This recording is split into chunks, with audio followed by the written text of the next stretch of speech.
காரைக்கால் மாவட்டம் திருக்கடையூர் ஸ்ரீ அபிராமி உடனாகிய ஸ்ரீ அமிர்தகடேஸ்வரர் ஆலயத்தில் ஸ்ரீ அபிராமி அம்மனுக்கு ஆடிப்பூர விழா கொடியேற்ற நிகழ்ச்சியில் ஏராளமான பக்தர்கள் கலந்து கொண்டு சுவாமி தரிசனம் செய்தனர். மயிலாடுதுறை மாவட்டம் தரங்கம்பாடி தாலுகா திருக்கடையூரில் அமைந்துள்ள அருள்மிகு ஸ்ரீ அபிராமி அம்மன் சமேத ஸ்ரீ அமிர்தகடேஸ்வரர் ஆலயம் உலக புகழ் பெற்றதாகும். புராண காலத்தில் பக்தர் மார்க்கண்டேயர் உயிரை பறிப்பதற்காக யமன் பாசக்கயிற்றை வீசிய போது மார்க்கண்டேயர் சிவலிங்கத்தை கட்டியணைத்ததால் அப்போது இறைவன் தோன்றி யமனை சம்ஹாரம் செய்ததாக ஆலய வரலாறு கூறுகிறது. பின்னர் பூமாதேவி வேண்டுகோளை ஏற்று யமனை சிவபெருமான் மீண்டும் உயிர்ப்பித்தார். மேலும் அபிராமி பட்டருக்காக அமாவாசை திதியை பௌர்ணமியாக்கி ஸ்ரீ அபிராமி அம்மன் திருவிளையாடல் புரிந்த தலமாகும்.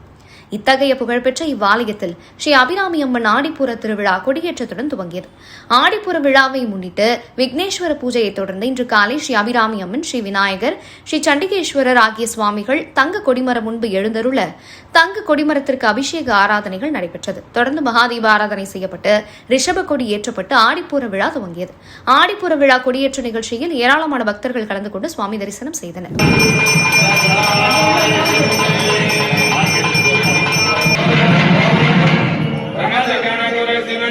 गणपति